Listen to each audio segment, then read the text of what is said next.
Hello दोस्तों, नमस्कार। Golden education class में आप सभी का हार्दिक स्वागत है, अभिनंदन है। साथियों, आपके लिए हम लोग लेके आए हैं 1 से लेकर 30 तक के क्वेश्चंस की सीरीज। आपको हर दिन आपको नई सीरीज दिखाएंगे। पेडागोगी की, ईवीएस की, हिंदी की, इंग्लिश की, सभी की आपको सीरीज प्रोवाइड होती रहेगी। और जो हमारा लक्ष्य है वो 2350 क्वेश्चन से आपको एवअप कराना है जल्द से जल्द, ताकि आपका वहाँ से कहीं भी ऐसा क्वेश्चन ना आए। और आप सभी को मालूम है सीटेट की टेंटेटिव डेट आ चुकी है, सितंबर में हमारा परीक्षा होने वाली है। तो प्लीज़ बिल्कुल इसको देखना ना भूलें और अच्छे से इसको एक बार देख लें। दोबारा आपको पढ़ने की जरूरत नहीं पड़ेगी, सिर्फ आपको रिवीजन कराना है। चलिए, सबसे पहला क्वेश्चन लेते हैं। हम लोग बात करते हैं वह अवस्था जब बच्चा तार्किक रूप से वस्तु व घटनाओं के विषय में चिंतन प्रारंभ करता है। देखिए, जो चिंतन करने की प्रारंभ अवस्था आपको पता है कि जो बच्चा होता है वो हमारी एक साइकोलॉजी फॉर्म होती है कि हमारा छोटा सा बच्चा जो उसकी मंथन करना शुरू कर देता है, वो हमारी जो मेन एज होती है वो हमारी कौन सी होती है? मूल संज्ञानात्मक अवस्था होती है। ठीक है, मूल संज्ञानात्मक अवस्था हमारी बहुत ही महत्वपूर्ण एज होती है। इस एज से बच्चा क्या होता है कि वो सोचना और जो चिंतन करने की तार्किक शक्ति होती है वो प्रारंभ हो जाती है। नेक्स्ट हम लोग बढ़ते हैं मन का चित्रण संबंधित। देखिए, मन की जब बात करते हैं, चित्र संबंधी बात करते हैं, तो आपको बहुत अच्छे से देखना पड़ेगा। देखिए, ऑप्शन नंबर फर्स्ट क्या कह रहा है? वो कह रहा है साहसिक कार्यों को क्रिया योजना से या बोध बढ़ाने के तरीकों से या मन की क्रियाशीलता पर अनुबंधन से या मन का चित्र बनाने से। तो इसका जो बहुत ही महत्वपूर्ण अच्छा जो संबंध माना जा रहा है वो माना जा रहा है हमारा ऑप्शन नंबर सी, मन की क्रियाशीलता पर अनुसंधान से। ठीक है, is the best option, C is the right answer हमारे लिए। नेक्स्ट हम लोग बात करते हैं कि विशेष रूप से प्राथमिक स्तर पर विद्यार्थियों को सीखने संबंधी समस्याओं को संबोधन करने का सबसे बेहतर तरीका है। देखिए, सबसे बेहतर तरीका हमारा कौन सा है? तो इसके लिए सबसे पहले बात करते हैं हम लोग।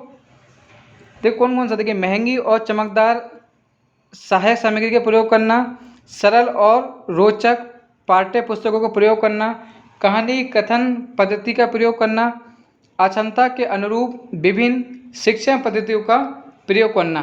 तो देखिए, सबसे पहले बहुत ही महत्वपूर्ण, देखिए इसमें पूछते हैं सबसे बेहतर तरीका।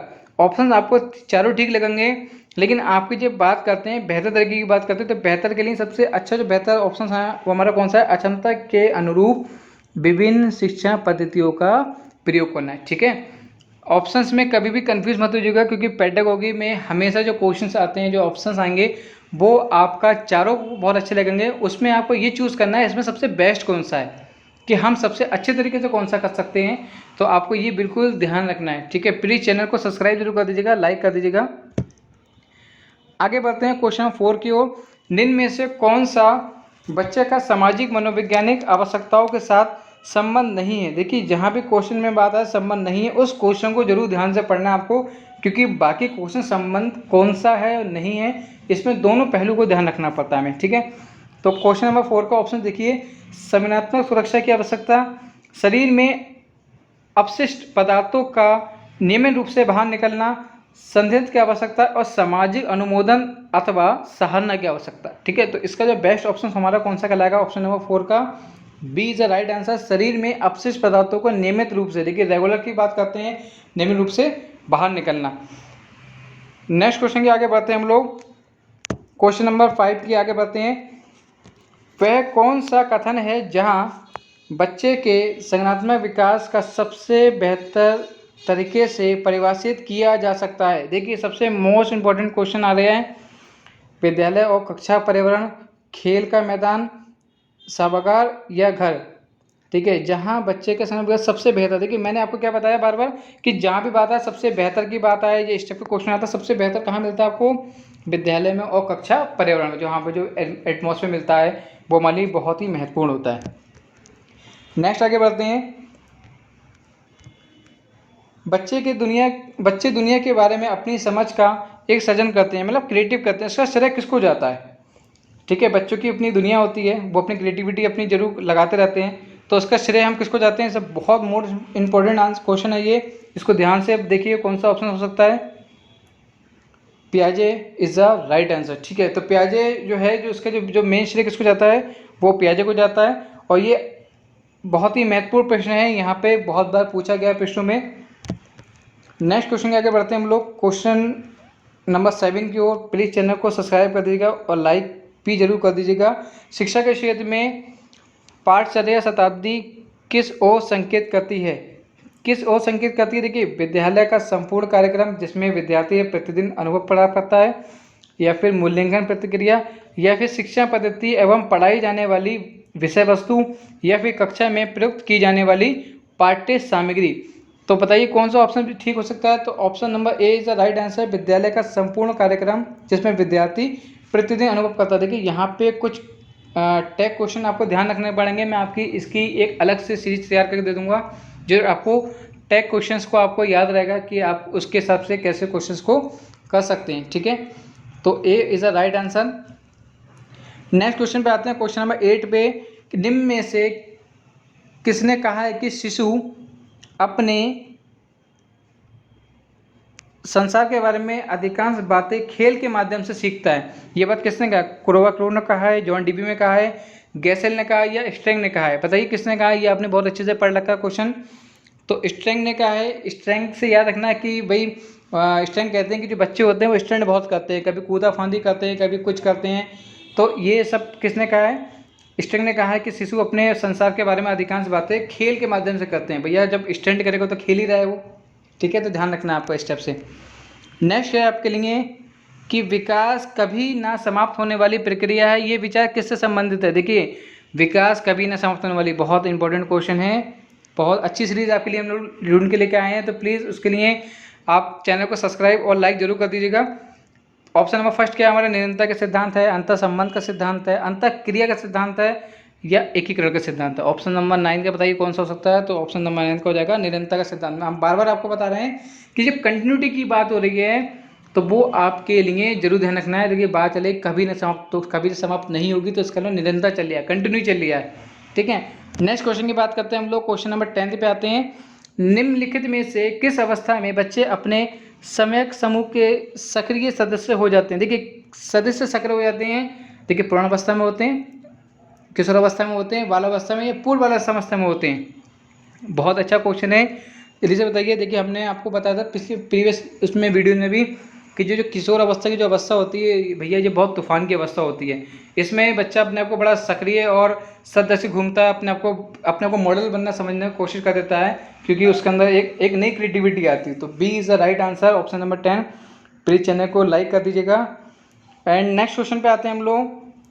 बच्चों के बौद्धिक विकास की 4 विशिष्ट अवस्थाओं की पहचान की गई है। भैया किसने की है? देखिए, एरिक्सन के द्वारा की गई है, ये पियाजे द्वारा की गई है, स्किनर के द्वारा, किसके द्वारा की गई है? तो इसमें की गई है पियाजे के द्वारा। ठीक है, आपने जब पढ़ा है, मूर्त पढ़ा है, ठीक है, ये सब चीज़ें किसने की है? हमारे पियाजे साहब ने की है। नेक्स्ट क्वेश्चन हमने आता है हमारा, वह स्तर जिसमें बच्चा किसी वस्तु एवं घटना के बारे में तार्किक रूप से सोचना शुरू करता है, क्या कहा जाता है? बताइए। संवेदनपूर्ण अवस्था, मूर्त क्रियात्मक, पूर्व क्रियात्मक, या औपचारिक क्रियात्मक अवस्था है। ठीक है, ये आपने नाम सुने अभी पियाजे की हमने जो बात की थी ऊपर। ठीक है, तो पियाजे साहब ने इन्हीं के ही बारे में कहा है। आप देख सकते हैं पियाजे की जो 4 अवस्थाएं हैं वो इन्हीं की ये 4 अवस्थाएं हैं। चाहे तो स्क्रीनशॉट लेके रख सकते हैं आप, वैसे आपको अच्छे से मालूम है। तो इज द राइट आंसर हमारे जो वे इसमें बच्चा किसी वस्तु घटना के बारे में तार्किक रूप से सोचता है, कौन सा होता है? हमारा मूल क्रियात्मक अवस्था होती है। ठीक है, मूल क्रियात्मक अवस्था होती है हमारी। ऑप्शन नंबर 13 पे आते हैं। विद्यार्थियों को विद्यालय में खेलना क्यों उचित लगता है? बताइए भैया। ये शिक्षकों को विद्यालय में काम करना आसान करेगा, ये संयोग और शारीरिक संतुलन का विकास करेगा, ये समय बिताने में सहायक होगा, ये उन्हें शारीरिक रूप से सशक्त बनाएगा। तो बेस्ट ऑप्शन कौन सा कहलाएगा हमारा? ये ऑप्शन नंबर बी, ये संयोग एवं शारीरिक संतुलन का विकास करेगा। ठीक है, संतुलन बैलेंस बना के रखेगा, हमारी बॉडी को फिटनेस रखता है। परिवार एक साधन है, भैया बताइए। परिवार एक साधन है तो उसके बारे में बताइए। जब परिवार एक साधन है तो कौन सा होता है? औपचारिक शिक्षा हो सकती है, दूरस्थ शिक्षा हो सकती है, गैर औपचारिक शिक्षा है, या औपचारिक शिक्षा? कंफ्यूजन बिल्कुल नहीं होना है, ए इज द राइट आंसर, अनौपचारिक शिक्षा का। ठीक है, अनौपचारिक शिक्षा का परिवार एक साधन है। नेक्स्ट आगे बढ़ते हैं हम लोग, थोड़ा सा स्पीड से काम करेंगे। प्लीज़ चैनल को सब्सक्राइब जरूर कर दीजिएगा। एक शिक्षक विद्यार्थियों में सामाजिक मूल्य को विकसित कर सकता है। एक शिक्षक, ठीक है, महान व्यक्तियों के बारे में बोलकर, उन्हें अच्छी कहानी सुनाकर, आदर्श रूप में बर्ताव का अनुशासन की अनुभूति को विकसित करके। कैसे हो सकती है? देखिए, तो हमने बताया था जब आपको टैग क्वेश्चन आपको हम कराएंगे, आपने किए भी होंगे, तो आदर्श रूप से बर्ताव करके, ठीक है, C is the right answer and best option. Next आगे बढ़ते हैं हम लोग। एक शिक्षक के लिए सबसे महत्वपूर्ण क्या है? बताइए भैया, एक शिक्षक में महत्वपूर्ण चीज़ क्या है? एक शिक्षक में देखिए, कक्षा में अनुशासन बनाए रखना, एक सुवक्ता होना, विद्यालयों की कठिनाई को दूर करना, या कक्षा में सन्मति होना। देखिए क्या हो सकता है इसका सबसे अच्छा ऑप्शन कौन सा हो सकता है? विद्यालय की कठिनाई को दूर करना, ठीक है। जब मैथ जो इस शिक्षा के लिए महत्वपूर्ण यही चीज़ होती है। नेक्स्ट क्वेश्चन की बात करते हैं, क्वेश्चन नंबर 17 पे आते हैं हम लोग। बचपन की सांप्रदायिक दृष्टिकोण की मान्यता क्या है? ऑप्शन नंबर ए क्या कह रहा है? वो कह रहा है कि बहुत तरीके से बच्चे प्राप्त व्यक्तियों को बराबर होते हैं, बच्चों के युवा प्राप्त व्यक्तियों के रूप में सबसे अच्छा माना जाता है, बचपन आधारित रूप में प्रतीक्षा अवधि है, बचपन वृद्धि एवं परिवर्तन की एक अनूठी अवधि है। बताइए सबसे अच्छा ऑप्शन कौन सा है इसमें से? तो बचपन वृद्धि एवं परिवर्तन की एक अनूठी अवधि है, ठीक है। अभी टैग क्वेश्चन कराएंगे तो आपको फिर से एक बार रिवीजन हो जाएगा, तो इसको बिल्कुल भी मिस मत कीजिए। बहुत अच्छी सीरीज है आपके लिए, आपका अच्छे से रिवाइज हो रहा होगा, और ये रिवाइज आपको जरूर करना है। चैनल को लाइक कर दीजिएगा, सब्सक्राइब कर दीजिएगा, अपने दोस्तों में शेयर कर दीजिएगा, बेल आइकन दबाना बिल्कुल ना भूलें, ताकि आपको हमारी सारी सीरीज़ें प्राप्त होती रहें आपके एग्ज़ाम तक। असंगठित घर से आने वाला बच्चा सबसे अधिक कठिनाई का अनुभव करेगा। असंगठित, ठीक है, पहले ये ध्यान रखना आपको, हमेशा जब भी क्वेश्चन करें तो उसको टैग जरूर कर लें, ताकि आपको याद रहे कि पूछना क्या चाह रहा है, ठीक है। सुनिर्मित पाठों में, अभ्यास पुस्तिकाओं में, नियोजित निर्देशों में, या स्वतंत्र अध्ययन में। देखिए इज द बेस्ट ऑप्शन कौन सा कहलाएगा हमारा? स्वतंत्र अध्ययन में। आठ संगठित घर की बात चले, आने वाला बच्चा सबसे अधिक कठिनाई का अनुभव कब करेगा? जब वो स्वतंत्र अध्ययन करेगा, ठीक है। असंगठित, देखिए संगठित बात नहीं चली, असंगठित लगा, ये ध्यान रखना आपको, इसलिए ऑप्शंस में कभी गलती नहीं करना आपको इसी छोटी छोटी चीज़ों को लेके। क्वेश्चन नंबर 19 क्या है? चरित्र का विकास होता है, चरित्र का, ठीक है, हमारे कैरेक्टर की बात चल रही है यहाँ पे। देखिए इच्छा शक्ति द्वारा, नैतिक द्वारा, बर्ताव एवं व्यवहार द्वारा, या इनमें से सभी के द्वारा। तो option number D is the right answer, ठीक है। जो हमारा इच्छा शक्ति द्वारा भी होता है, नैतिक द्वारा भी होता है, बर्ताव एवं व्यवहार द्वारा भी होता है, और ये मतलब ये सभी, फिर जब सभी की बात चली तो सभी हमारा करेक्ट होगा, ठीक है। क्वेश्चन नंबर 20 पे आते हैं हम लोग। शिक्षक का बर्ताव होना चाहिए। भाई शिक्षक का बर्ताव, आप एक शिक्षक हैं तो आपका बर्ताव कैसा होना चाहिए? कैसा होना चाहिए? प्रशासनात्मक होना चाहिए, निर्देशात्मक होना चाहिए, आदर्शवादी होना चाहिए, या शिक्षाप्रद होना चाहिए? आप एक शिक्षक हैं तो शिक्षक के नाम पर सोचेंगे तो आप अपने आप को एक आदर्शवादी के रूप में ही, और अपने आदर्शवादी अपने अच्छे से बिहेव आप मेंटेन करेंगे अपने बच्चों के प्रति, ताकि बच्चे से आपका अच्छा इंटरेक्शंस है, एक अच्छी आपकी एक ट्यूनिंग रहे आपके स्टूडेंट्स के बीच में। नेक्स्ट क्वेश्चन की बात करते हैं हम लोग। बालिका शिक्षा को महत्व देने का उचित कारण क्या है? ठीक है, क्या कारण है? देखिए जो बालिका शिक्षा है, ऑप्शंस को ध्यान से पढ़ना है आपको, बहुत ही महत्वपूर्ण प्रश्न लिया गया है जो आपके लिए परीक्षा में बहुत इंपॉर्टेंट रहेगा। देखिए ऑप्शन नंबर फर्स्ट पढ़िए पहले, क्या है? बालिकाएं बालकों से अधिक बुद्धिमती हैं। अतीत में बालिकाओं की बुरी तरह से विभेदित किया जाता था। किसी सामाजिक परिवर्तन के नेतृत्व में केवल बालिकाएं समर्थ हैं। बालिकाएं बालकों से अल्पसंख्यक हैं। बताइए सोच के कौन सा ऑप्शन ठीक रहेगा 21 का? तो option number C is the right answer. किसी सामाजिक परिवर्तन के नेतृत्व में केवल बालिकाएं समर्थ हैं, ठीक है। ये बहुत इंपॉर्टेंट क्वेश्चन है, बहुत ही महत्वपूर्ण क्वेश्चन है, क्योंकि बालिकाओं की शिक्षा की हमें एक इंपॉर्टेंस को समझना चाहिए और इसके बारे में पता नहीं। और नई शिक्षा नीति से संबंधित बहुत सारे क्वेश्चन इसमें मिक्स करे गए हैं, तो इसको प्लीज़ एक भी क्वेश्चन को मिस नहीं करना है आपको, ताकि आपको बिल्कुल भी दिक्कत ना आए। यदि कोई विद्यार्थी आपका सम्मान नहीं करता है तो भाई आप क्या करेंगे? भाई सम्मान जो होता है वो मुँह से क्या कहते तो किया नहीं जाता है, सम्मान आपको बनाना पड़ेगा सामने वाले को, और न डांट के आप कैसे कर सकते हो? जरा ऑप्शंस पढ़ें एक बार। उसे डांटेंगे क्या आप? उसकी अपेक्षा करेंगे क्या? या परीक्षा में कम अंक देंगे? बताइए क्या करेंगे इसमें से आप इनमें से कुछ नहीं करेंगे, ठीक है। तो आपका जो ऑप्शन नंबर डी कहलाएगा द राइट आंसर। इसको ध्यान से देखिएगा कि आप प्रैक्टिकली क्वेश्चन है आपके लिए। क्वेश्चन नंबर 23 पे आते हैं हम लोग।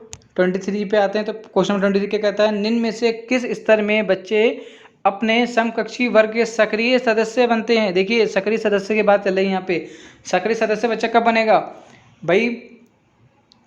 सबको मालूम है किशोर अवस्था में बनेगा। भैया हमने अभी बताया था किशोर अवस्था में बच्चा अपने आप को बड़ा हैंडसम हीरो के लुक में, एक्टर लुक में समझने शुरू कर देता है। उसकी चाल ढाल से लेकर सब कुछ अपने आप को एक मेंटेन करना शुरू करता है अपनी लाइफ को। हर चीज़ में एक्टिव रहता है। लाइए मुझे गाड़ी से जाना है, मुझे साइकिल जाना है, मुझे कार चलानी है, बहुत सी चीज़ों को वो अपने आप को मेंटेन करता है। ठीक है, क्वेश्चन नंबर 24 पे आते हैं हम लोग। बहुत अच्छा क्वेश्चन देखिए। प्लीज़ चैनल को लाइक जरूर कर दीजिएगा, सब्सक्राइब कर दीजिएगा, बेल आइकन दबाना भूलें। आपके लिए बहुत सी चीज़ हम लोग लेके आने वाले हैं। एक सामान्य 12 वर्ष उम्र के बच्चे में सबसे अधिक होना संभव है। क्या होना चाहिए? संभव है। देखिए कुल प्ले के समझने में कठिनाई, समकक्षी के अनुमोदन के लिए बेचैनी, अब और यहाँ से उसकी रुचियों को सीमित करना, वयस्कों को खुश करने के बारे में सुनिश्चितता की अनुभूति। देखिए कौन सा ऑप्शन कुछ ठीक रहेगा हमारा? देखिए ऑप्शन नंबर बी, समकक्षी के अनुमोदन के लिए बेचैनी। ठीक है, एक सामान्य 12 वर्ष के उम्र के बच्चे में सबसे अधिक क्या होना संभव है? समकक्षी अनुमोदन के लिए बेचैनी। ठीक है, नेक्स्ट क्वेश्चन आते हैं। किसी विद्यार्थियों की सबसे महत्वपूर्ण विशेषता क्या है? सबसे महत्वपूर्ण विशेषता बताइए क्या होती है? उत्तरदायित्व की अनुभूति हो सकती है, आज्ञाकारिता, सहभागिता या ईमानदारी। क्वेश्चन को देखिए, आप टीचर हैं, टीचर नजरिए सोचिए इसको, तो आपको मालूम होना चाहिए कौन सा? आज्ञाकारिता। ठीक है, किसी विद्यार्थी को सबसे महत्वपूर्ण विशेषता क्या होती है? आज्ञाकारिता। ठीक है, ओबेडिएंस से बात करते हैं हम लोग इंग्लिश में। नेक्स्ट क्वेश्चन आते हैं हम लोग 26 पर। बुनियादी स्तर पर मातृभाषा जो हमारी जो लैंग्वेज होती है, मदर टंग होती है, में शिक्षा देना बेहतर है, क्योंकि यह देखिए अभी नई शिक्षा नीति से क्वेश्चन भी लिए गए हैं, इसलिए सबसे ज़्यादा महत्वपूर्ण क्वेश्चन आपका इसमें मिक्स है, तो इसको बिल्कुल भी नहीं भूलना है आपको। बुनियादी स्तर पर मातृभाषा में शिक्षा देना बेहतर है क्योंकि यह कौन सा ऑप्शन होता है? बच्चों में आत्मविश्वास का विकास करेगा, प्राकृतिक वातावरण में बच्चों को सीखने में सहायता करेगा, बौद्धिक विकास में सहायता करेगा, अधिगम को सरल बनाएगा। देखिए जल्दी से बताइए कौन सा ऑप्शन ठीक होगा? तो option number B is the right answer. प्राकृतिक वातावरण में बच्चों को सीखने में सहायता करेगा। ठीक है, आत्मविश्वास वाला भी क्वेश्चन ऑप्शन ठीक हो सकता है, लेकिन यहाँ पे हमने बार बार बताया आपको, जब हम सीटेट की बात करते हो तो सबसे बेस्ट आंसर कौन सा हो सकता है, इसलिए यहाँ पे इसकी बात की गई है। तो option number B is the right answer. Question number 27 पे आते हैं। शिक्षा का उपदेश होना चाहिए। भाई शिक्षा का उपदेश कैसा होना चाहिए? भाई विद्यार्थियों के व्यावसायिक कुशलता का विकास करना, व्यवहारिक जीवन के लिए विद्यार्थियों को तैयार करना, विद्यार्थियों को परीक्षा के लिए तैयार करना, या विद्यार्थियों को सामाजिक जागरूकता का विकास करना। तो option number B is the right answer. शिक्षा का उपदेश होना चाहिए व्यवहारिक शिक्षा के लिए विद्यार्थी को तैयार करना है। ठीक है, ये बहुत इंपॉर्टेंट क्वेश्चन है। अब नेक्स्ट क्वेश्चन आपका, खिलौनों की आयु कहा जाता है। भैया बताइए, वो तो बहुत क्वेश्चन आपने कर रखे हैं इसमें कि आप जल्दी से बता देंगे, मुझे मालूम है। जो खिलौनों की आयु होती है कौन सी होती है? पूर्व बाल्यावस्था। ठीक है, पूर्व बाल्यावस्था। बहुत से बच्चे क्या करते हैं, ये सभी लगा देते हैं। अरे ये सभी सब में नहीं लगाया जाता है भाई, ये क्वेश्चन को पहले अच्छे से पढ़ा जाता है। ठीक है, क्वेश्चन नंबर 29 पे आते हैं हम लोग। निम्न में से कौन सी पूर्व बाल्यावस्था की विशेषता नहीं है? देखिए कौन सी विशेषता नहीं है। जब भी हमने कहा नहीं है तो इसका मतलब आपको चारों ऑप्शन आपको मालूम होने चाहिए। देखिए दल समूह में रहने की अवस्था, ये भैया ये तो होगा। खेलने की अवस्था, प्रश्न करने की अवस्था, अनुकरण की अवस्था। देखिए इसमें से कौन सी विशेषता नहीं है? वो है खेलने की अवस्था। ठीक है, पूर्व अवस्था में। नेक्स्ट हमारा क्वेश्चन है, लास्ट क्वेश्चन हमारा, कि उत्तर बाल्यावस्था में बालक भौतिक वस्तुओं के किस आवश्यक तत्व में परिवर्तित समझने लगते हैं? देखिए किस में समझने लगते हैं, जरा ध्यान से देखिए कौन सा ऑप्शन नंबर ठीक हो जाएगा इसका? द्रव्यमान नहीं, संख्या नहीं, द्रव्यमान संख्या क्षेत्र नहीं, लेकिन option number B is the right answer, द्रव्यमान और संख्या। भौतिक अवस्था की बात चल रही है, ध्यान रखना। ठीक है, ये आपको पॉइंट टू पॉइंट आपको ध्यान रखना है हर चीज़ के लिए। Thank you so much. जय हिंद। गोल्डन एज को लेकर इसमें आपको ऐसी एक सीरीज मिलती रहेंगी। प्लीज़ चैनल को सब्सक्राइब करना ना भूलें, बेल आइकन दबाना ना भूलें, और लाइक करना ना भूलें। अपने साथियों को शेयर जरूर कर दीजिएगा। बहुत बहुत धन्यवाद, शुक्रिया, जय हिंद, नमस्कार।